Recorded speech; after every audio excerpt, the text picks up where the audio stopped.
Welcome students, welcome to late Shri Ram Kumar college of special education. अपन जो बात कर रहे हैं वो कर रहे हैं बाल विकास और अधिगम, चाइल्ड डेवलपमेंट एंड कम्युनिकेशन। ये है वो HI और IT के बच्चे होते हैं, उनके लिए कॉमन क्लास होती है। ठीक है, तो आज इसमें अपना जो टॉपिक है वो है संज्ञानवाद। क्या है भाई? संज्ञानवाद। तो संज्ञानवाद है वो संज्ञानवादी मनोवैज्ञानिकों का मानना है कि अधिगम वह प्रक्रिया है जिसमें वातावरण से मिलने वाली सूचनाओं के संसाधन द्वारा नए संसाधन द्वारा व्यक्ति नए संबंधों की स्थापना करके समस्या का समाधान करने की कोशिश करता है। मतलब संज्ञानवादी मनोवैज्ञानिकों का मानना है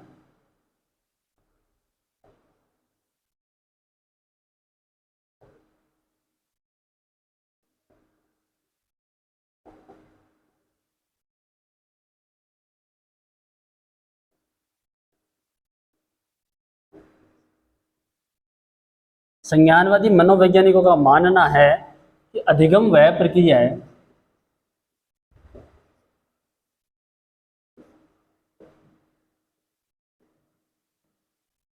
अधिगम वह प्रक्रिया है जिसमें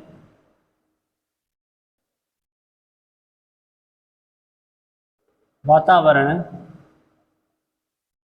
जिसमें वातावरण से मिलने वाली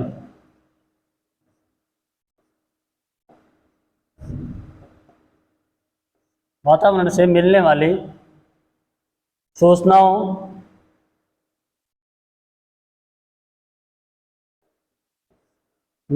सूचनाओं के संसाधन द्वारा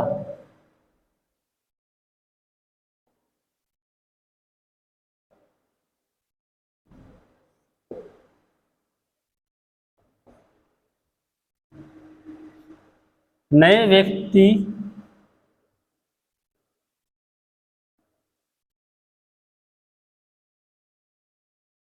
नए संबंधों की स्थापना करके समस्या समाधान करने की कोशिश करता है।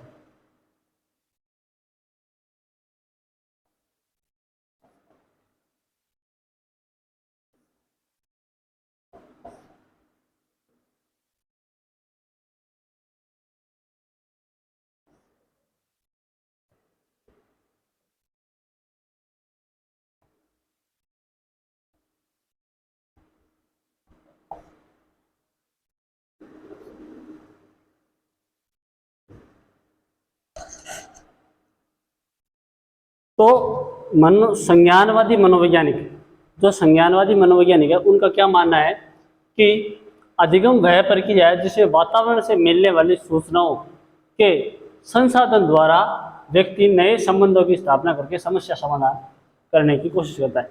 यानी वातावरण से मिलने वाले संसाधन है और जो सूचनाएं हैं उससे व्यक्ति है वो नए संबंध स्थापित करता है। नए संबंध यानी नए विचार प्रकट करता है, नई चीज़ें सीखता है और उन नई चीज़ों को सीख कर वह अपनी समस्याओं का समाधान करने की कोशिश करता है। ये किसका मानना है? संज्ञानवादी मनोवैज्ञानिकों का।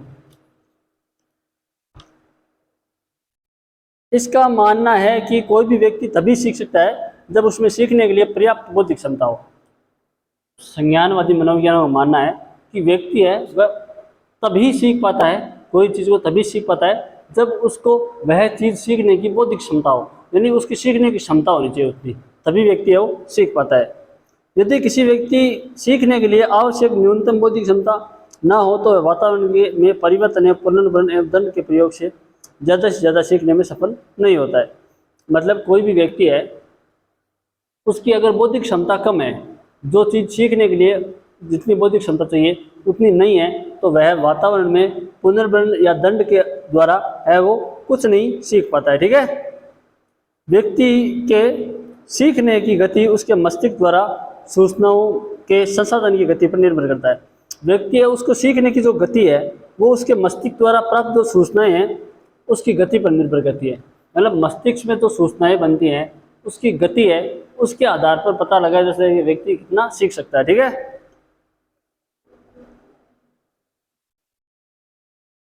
व्यक्ति के सीखने की गति उसकी सूचनाओं के संसाधन की गति पर निर्भर करती है तथा इस समूह के वैज्ञानिक मतलब संज्ञानवादी समूह है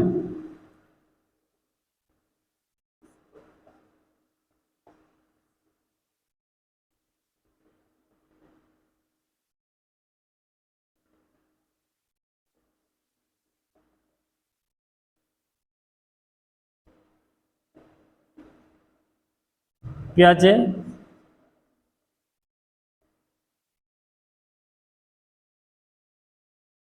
वाइगोत्स्की,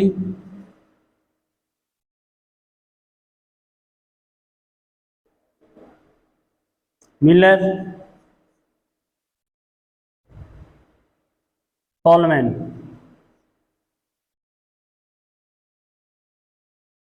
बोल्स,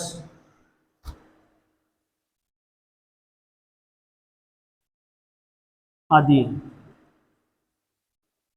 मतलब ये जो संज्ञानवाद है इसके जो प्रमुख वैज्ञानिक कौन है? जीन पियाजे, Vygotsky, Miller, Tolman and Bolles. ये सभी संज्ञानवादी मनोवैज्ञानिक है। ठीक है, तो ये है वो संज्ञानवाद है। संज्ञानवाद क्या है कि जिसमें वातावरण से मिलने वाली सूचनाओं के संसाधन द्वारा व्यक्ति नए संबंधों की स्थापना करके समस्या समाधान करता है, उसे हम संज्ञानवाद कहते हैं, सॉरी अधिगम कहते हैं। और इस समूह के वैज्ञानिक है वो है पियाजे, वाइगोत्स्की, मिलर, टॉलमैन और बोल्स। ये संज्ञानवाद हो गया, स्क्रीनशॉट ले लीजिए।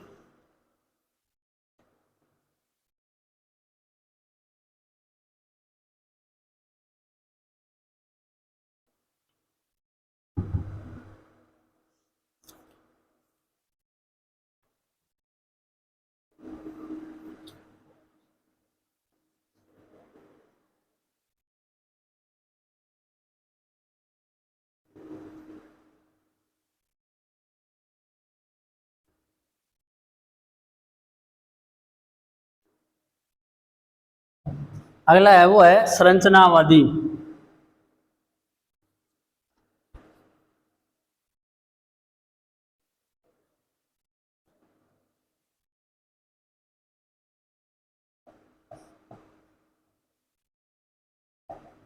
क्या है भाई? संरचनावादी।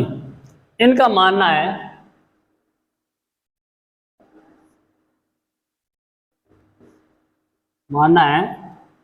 अधिगम वह प्रक्रिया है। इनका मानना है कि अधिगम वह प्रक्रिया है जिसमें अधिगम करता अपने वर्तमान, जिसमें अधिगम करता अपने वर्तमान एवं पूर्व ज्ञान एवं अनुभव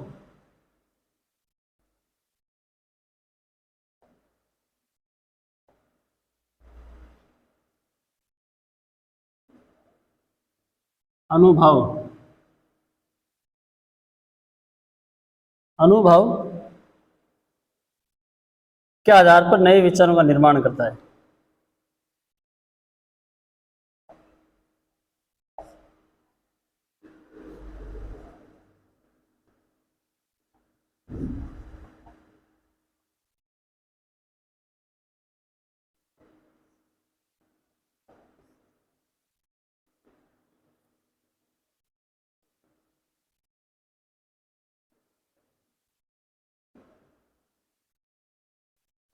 क्या है इनका मानना कि अधिगम वह प्रक्रिया है जिसमें अधिगम करता अपने वर्तमान एवं पुनर्ज्ञान एवं अनुभव के आधार पर नए विचारों को निर्माण करता है। यानी जो अधिगम करता है, यानी जैसे अधिगम करने वाला है वो जो अपने वर्तमान और पूर्व ज्ञान, वर्तमान में जो ज्ञान है वो और उसने जो पहले प्राप्त कर लिया वो ज्ञान और उसका अनुभव एक्सपीरियंस है, उन तीनों को मिलाकर उसके आधार पर वह नए विचारों को है वो सीखता है, वो क्या कहलाता है? अधिगम कहलाता है। किसके अनुसार? संरचनावाद के अनुसार। ठीक है, इनका मानना है कि विशेष वातावरण के अंतर्गत बच्चे को सीखने देना चाहिए। इनका मानना है कि बच्चा जो भी कुछ सीख रहा है उसके साथ उसे विशेष वातावरण मिलना चाहिए, विशेष वातावरण मिलना चाहिए। अध्यापक को कम से कम हस्तक्षेप करना चाहिए। बच्चा अगर सीख रहा है तो उसे अपने आप सीखने देना चाहिए। अध्यापक को कम से कम यानी बहुत कम हस्तक्षेप करना चाहिए, यानी वो रुकावट करनी चाहिए। ठीक है, अध्यापक को चाहिए कि वे छात्रों को स्वयं की समस्याओं को स्वयं समाधान करे ताकि वे समस्या को आसानी से हल कर सके। मतलब अध्यापक को ये करना चाहिए कि छात्र कोई भी समस्या से जूझ रहे हैं तो उनको वो समस्या है वो खुद ही स्वयं ही है वो फेस करने दे, उसे लड़ने दे और इसी प्रकार है वो समस्याओं का समाधान निकालने दे। जिससे बच्चे भविष्य में आने वाली समस्याओं को वह स्वयं हल करने में सक्षम हो। इससे क्या होगा कि बच्चे के सामने अगर कोई आगे भविष्य में समस्या आएगी तो वह खुद से है वो हल कर लेगा, स्वयं खुद ही हल कर लेगा। इस समूह के वैज्ञानिक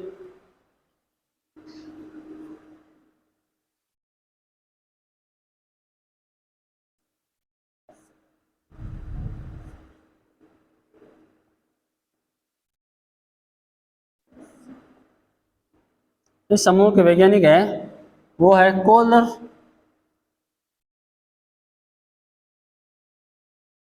बांडुरा, रॉस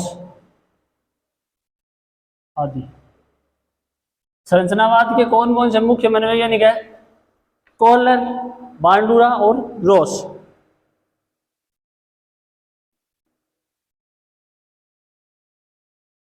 तो ये हो गया संरचनावाद। क्या हो गया भाई? संरचनावाद। ठीक है, इसका भी स्क्रीनशॉट ले लीजिए।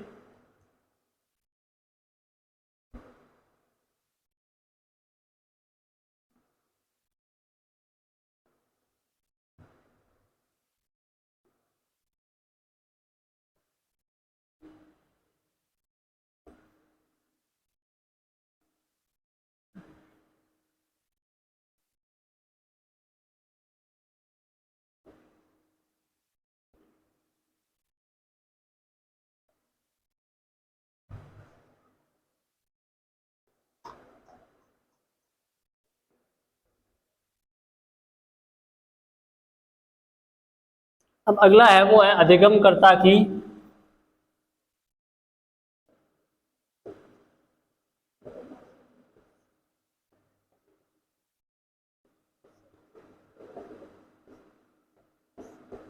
अधिगमकर्ता की भूमिका।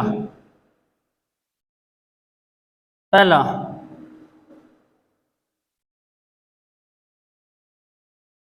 अधिगमकर्ता क्रियाकलापों में सहभागी बनना।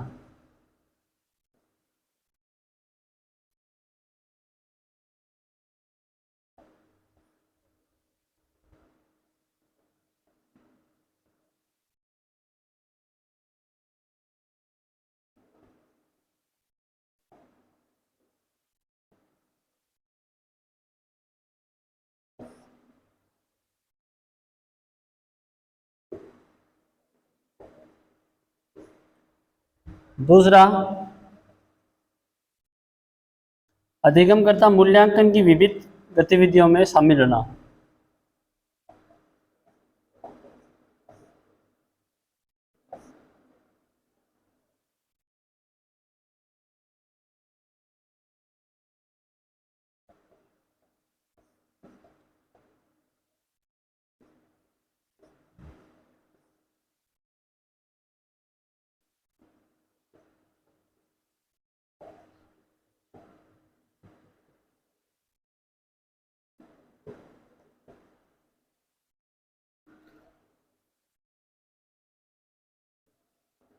अपने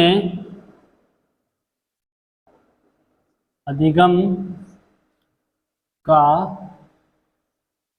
स्वयं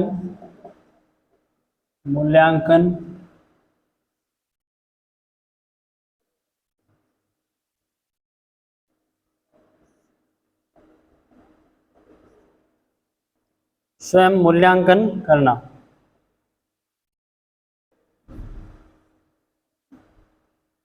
अध्ययन योजना बनाना।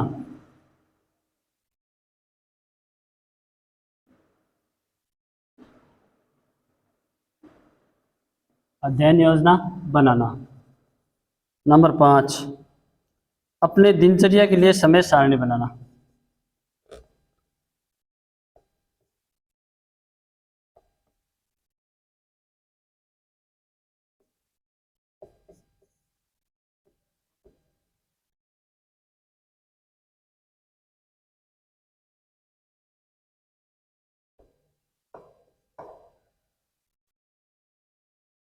नंबर 6, कक्षा नोट्स तैयार करना।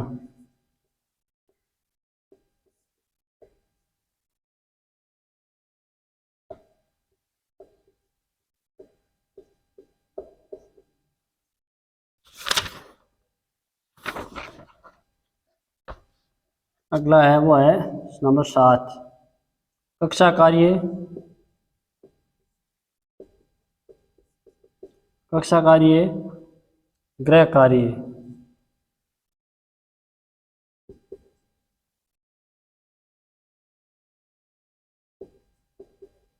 गृह कार्य, परियोजना कार्य,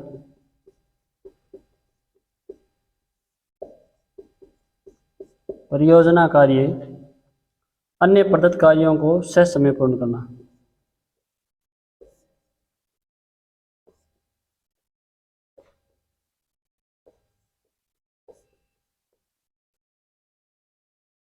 ससमय पूरा करना। तो ये अधिगमकर्ता की भूमिका होती है। हम कोई भी चीज़ सीखते हैं, चाहे स्कूल में लेके देखते हैं, स्कूल में हम सीखते हैं तो अधिगमकर्ता खुद है वो कौन कौन से कार्य करना चाहिए। पहला है वो है अधिगमकर्ता क्रियाकलापों में सहभागी बनना, यानी क्लास में जो भी क्रियाकलाप होते हैं, जो भी मतलब जैसे पढ़ाई लिखाई है, हो अंतराक्षरी हो, या जो भी पढ़ाई लिखाई है, जो भी साथ साथ अन्य कार्यक्रम हो, उनमें सहभागी यानी उनमें भाग लेना। ठीक है। अगला है वो है अधिगमकर्ता मूल्यांकन की विभिन्न गतिविधियों में शामिल होना चाहिए। मूल्यांकन की गतिविधियां जैसे लिखित टेस्ट है, मौखिक टेस्ट है, ठीक है, जो भी टेस्ट होते हैं उनमें है वो खुद शामिल होना चाहिए। ठीक है। अगला है अपने अधिगम का स्वयं मूल्यांकन करना। जो अधिगम हमने किया, अधिगम मतलब सीखना, हमने जो सीखा है उसका स्वयं मूल्यांकन करना चाहिए। मैंने कितना सीखा है, कितना नहीं सीखा, उसका है वो स्वयं मूल्यांकन करना चाहिए। ठीक है। अगला है अध्ययन योजना बनाना, मतलब पढ़ने की योजना बनाना कि मुझे कितने घंटे पढ़ना है, कितने घंटे सोना है, कितने घंटे खेलना है, वो एक अध्ययन योजना होनी चाहिए। ठीक है। अगला है अपनी दिनचर्या के लिए समय सारणी। अपनी दिनचर्या, बाकी के जो अन्य काम है, जो अपनी दिनचर्या है, जैसे खाना पीना, सोना, नहाना, कपड़े धोना, ठीक है, खेलना, उस पूरी दिनचर्या की समय सारणी बनाना। अगला है कक्षा में नोट्स तैयार करना। कक्षा में जो पढ़ाते हैं उसके लिए खुद से नोट्स तैयार करना ताकि यह सरल भाषा में समझ में आ सके। और अगला है वो है गृह कार्य हो, चाहे स्कूल का कार्य हो, कक्षा कार्य हो, या कोई परियोजना कार्य हो। परियोजना मतलब जैसे कोई बनाने को दे दिया कि आप ये बना के ले आओ, परियोजना बना के ले आओ, वो परियोजना कार्य, या फिर कोई अन्य कार्य दिए गए हो, उन्हें समय पूरा करना है, एकदम टाइम पे पूरा करना। तो ये अधिगमकर्ता की भूमिका है। ठीक है। स्क्रीनशॉट ले लीजिए।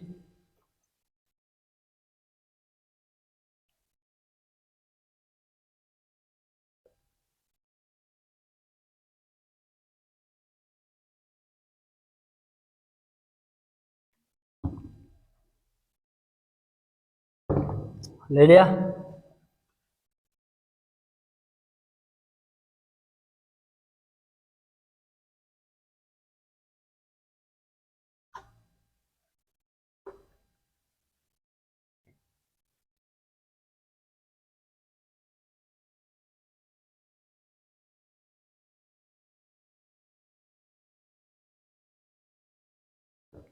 अब आगे, अब है संज्ञानात्मक विकास सिद्धांत।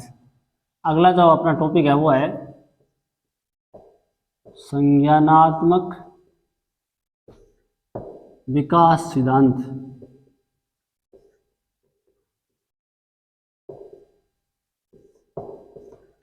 संज्ञानात्मक विकास सिद्धांत।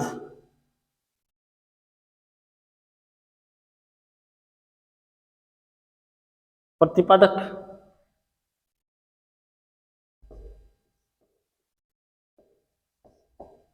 जीन प्याजे। कौन है प्रतिपादक? जीन प्याजे। कब कार्यकाल इनका? 1896 से 1980। ये उनका जीवन काल है। किसका? जीन प्याजे का। संज्ञानात्मक विकास सिद्धांत है वो किसने प्रतिपादित किया? जीन प्याजे ने। जीन प्याजे के अनुसार बालकों में चिंतन क्षमता का विकास उसके परिपक्वता और अनुभव दोनों के द्वारा निर्धारित होता है। जीन प्याजे ने बच्चों को नन्हा वैज्ञानिक मानते थे जो खोज करते हुए ज्ञान एवं समझ का विकास करते हैं।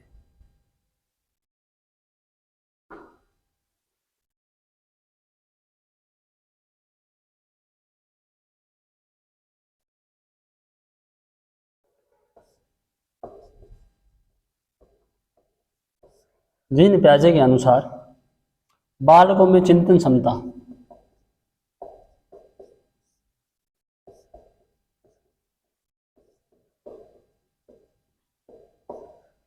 चिंतन क्षमता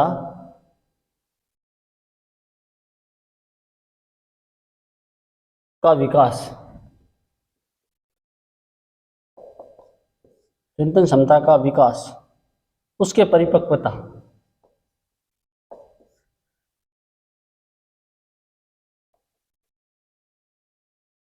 उसके परिपक्वता एवं अनुभव दोनों के द्वारा निर्धारित होती है।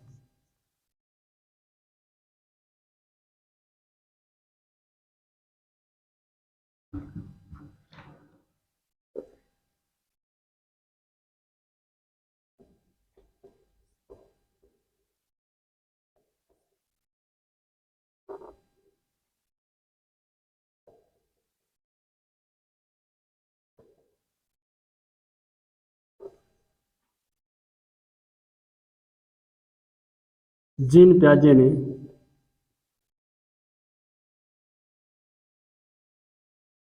बालकों को नन्हा वैज्ञानिक माना।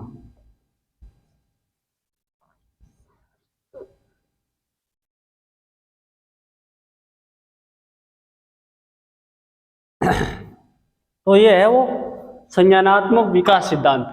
प्रतिपादक जीन प्याजे, जीवन काल 1896 से 1980। जीन प्याजे के अनुसार बालकों में चिंतन क्षमता का विकास उसके परिपक्वता व अनुभव दोनों के आधार दोनों के द्वारा निर्धारित होता है। यानी बालकों में चिंतन क्षमता है, जो चिंतन करने की क्षमता है, वो बालकों का परिपक्व यानी वो कितने अधिक परिपक्व है और कितना उनके पास अनुभव है, उसी के अनुसार वो चिंतन कर सकते हैं। ठीक है। और जीन प्याजे ने बालकों को एक नन्हा वैज्ञानिक कहा, नन्हा मतलब छोटा वैज्ञानिक कहा है।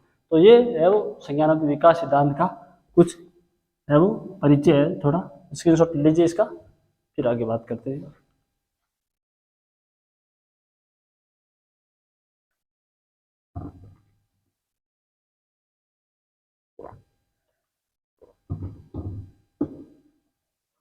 ले लिया?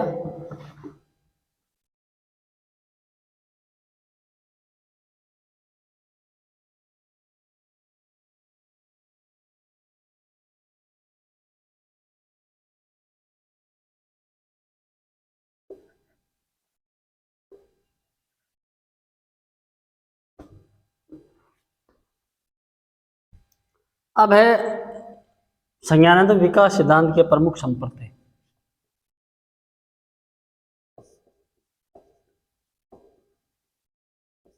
क्या है?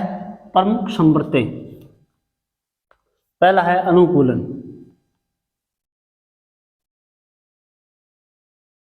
दूसरा है वो है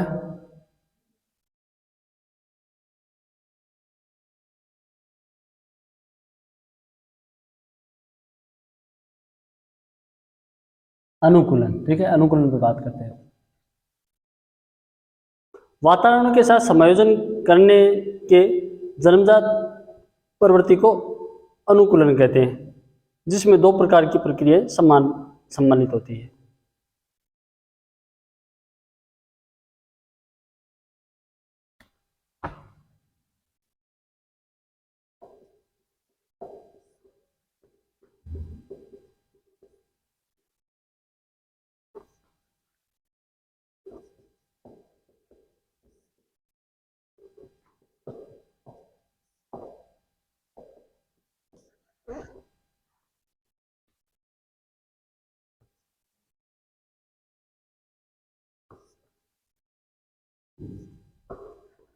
वातावरण के साथ जन्मजात समायोजन की प्रवृत्ति को हम क्या कहते हैं?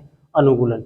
यानी बच्चा जन्म लेता है, जन्म लेते ही एक नए वातावरण के साथ बच्चा गर्भ में होता है और जन्म लेने के बाद वो नए वातावरण में प्रवेश करता है और वह उस वातावरण के साथ समायोजन बैठाता है, वातावरण के साथ तालमेल बैठाता है और उस तालमेल को हम क्या कहते हैं? समायोजन, अनुकूलन। क्या कहते हैं? अनुकूलन। अनुकूलन है वो दो प्रकार की प्रक्रियाएं होती है।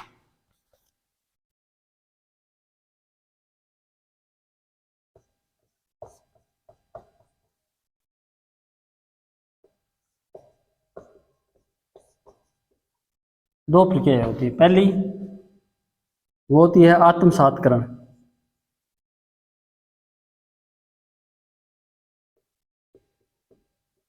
आत्मसात्करण। आत्मसात्करण क्या होता है कि इस प्रक्रिया में वातावरण को इस प्रकार परिमार्जित करते हैं कि वह बच्चे के पूर्व विकास चिंतन एवं व्यवहार के अनुकूल हो जाए। इस प्रक्रिया में वातावरण को इस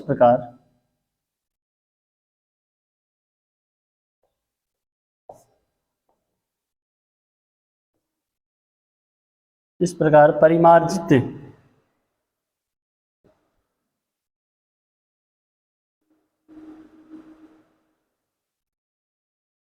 करते हैं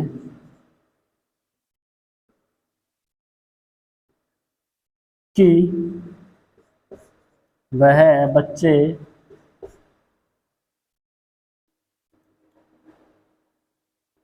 के पूर्व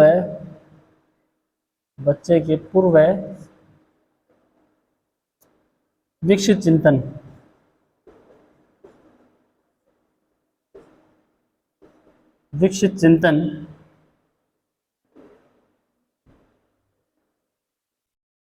एवं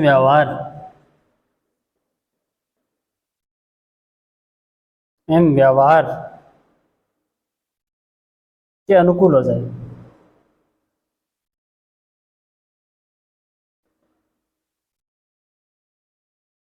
मतलब अनुकूलन है वो हमने बात की, अनुकूलन क्या है कि जब जन्मजात जो वातावरण के साथ समायोजन की प्रक्रिया है वो क्या कहलाती है, अनुकूलन कहलाती है। और अनुकूलन है वो दो प्रकार की प्रक्रिया में होता है। पहली प्रक्रिया है वो है आत्मसात्करण। इस प्रक्रिया में वातावरण को इस प्रकार परिमार्जित किया जाता है, यानी वातावरण से इस प्रकार है वो समायोजन बैठाया जाता है जिससे कि बच्चे का पूर्व विकसित चिंतन व्यवहार के अनुरूप हो जाए। बच्चे का जो पूर्व विकसित चिंतन है वो उसके व्यवहार के अनुरूप हो जाए, ये होता है आत्मसात्करण। ठीक है, तो ये हो गया अनुकूलन की पहली प्रक्रिया। अब दूसरी प्रक्रिया पर बात करते हैं।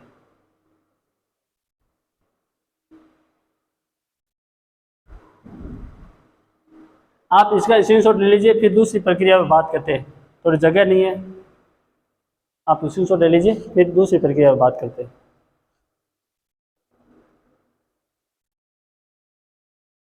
ले लिया?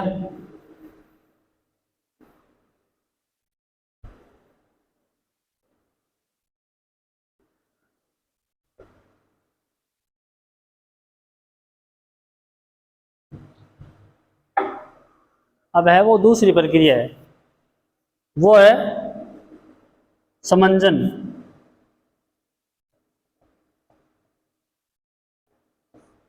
क्या है? समंजन।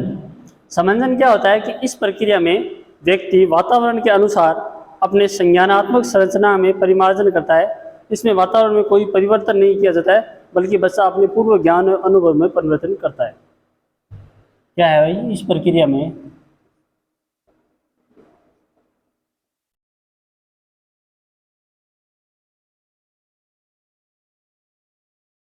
इस प्रक्रिया में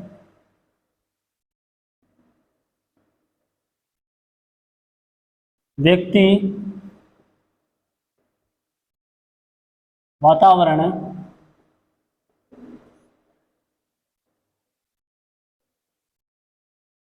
के अनुसार अपने संज्ञानात्मक संरचना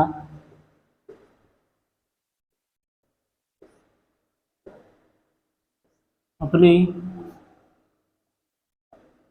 संज्ञानात्मक संरचना में परिमार्जन करता है।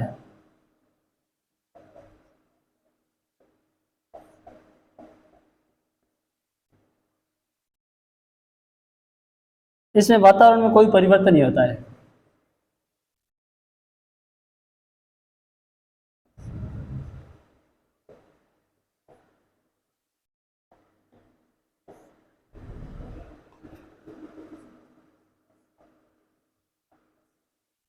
इसमें वातावरण में कोई परिवर्तन नहीं होता है, बल्कि बच्चा अपने पूर्व ज्ञान एवं अनुभव में परिवर्तन करता है।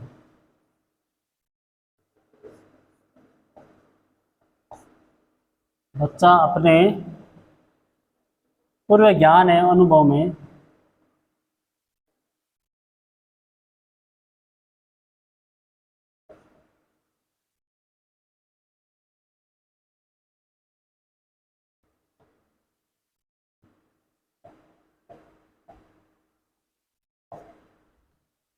परिवर्तन कर लेता है। तो ये हो गया, वो है समंजन। क्या है भाई? समंजन। समंजन क्या होता है कि इस प्रक्रिया में व्यक्ति वातावरण में अपनी है संज्ञानात्मक परिमार्जन करता है, यानी अपने संज्ञान है उनमें परिमार्जन करता है। और इसमें वातावरण में कोई परिवर्तन नहीं होता है। वातावरण है उसमें कोई प्रकार का परिवर्तन नहीं होता है, वातावरण में वो एटीट्यूड रहता है। परंतु बच्चा है वो अपने पूर्व ज्ञान एवं अनुभव में परिवर्तन कर लेता है और फिर नए विचारों का है वो निर्माण करता है और अधिगम करता है। तो ये हो गया समंजन। ठीक है, तो ये किसकी? अनुकूलन की दो प्रक्रियाएं हैं। पहली कौन सी है भाई? आत्मसात्करण, और दूसरी है वो है समंजन। ठीक है, तो ये है वो अनुकूलन की प्रक्रिया। स्क्रीनशॉट ले लीजिए।